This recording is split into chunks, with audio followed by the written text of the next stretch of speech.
From the Watergate building in Washington, this is Hotline TV. Now hear Hotline editors Amy Walter and John Mercurio.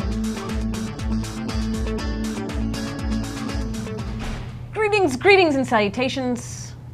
Welcome to Hotline TV. I'm Amy Walter. And I'm John Mercurio. All eyes turn to Philadelphia tonight when the Democrats debate again on MSNBC. Again and again. The field still remains so scattered. What would need to happen in this debate tonight, Amy Walter, to change that dynamic?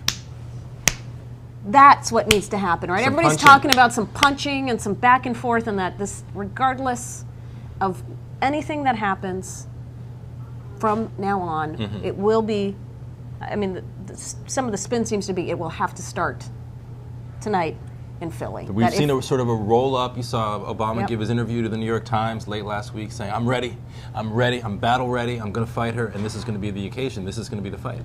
But what is he going to get from this? I mean, thus far what we've seen is that there was never a coalescing around one anti-anybody but Clinton candidate, right? That's what we thought early on was going to happen.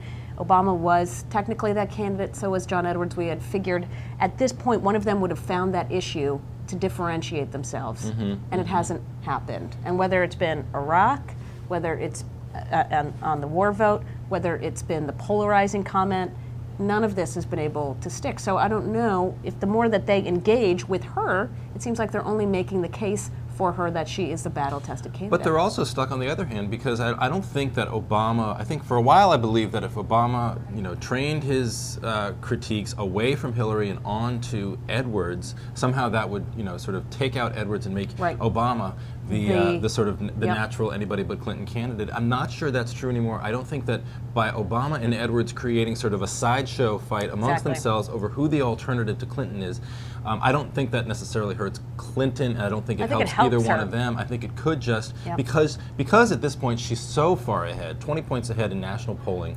And Charlie Cook makes a good point. National polling matters for once, I think, in this election year because there's actually going to be a national primary on February 5th. So despite what might happen in Iowa, and New Hampshire, and South Carolina, and Nevada, unless people are just dead in the water by February 5th, those national polls will be, somewhat relevant. And she's so far ahead that to fight sort of amongst themselves, I think, only hurts them and helps her. Debates, theoretically, they're so dangerous for frontrunners because they are rife with opportunities to screw up. We knew that wasn't going to happen. She's not the kind of candidate that makes stupid mistakes.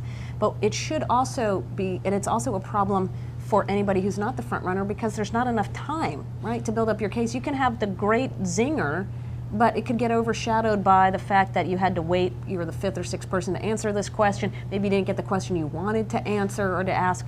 And so it just diffuses anything that could have done that. Is Richardson, by coming out and saying, I don't want to be in the middle of this fight, I don't like the idea of Democrats having a food fight, we need to be focusing on the Republicans, is he basically just doing the same thing as Mike Huckabee and basically putting himself front of the line for vice president, essentially forfeiting the presidential campaign and already sort of looking towards hoping to be number two?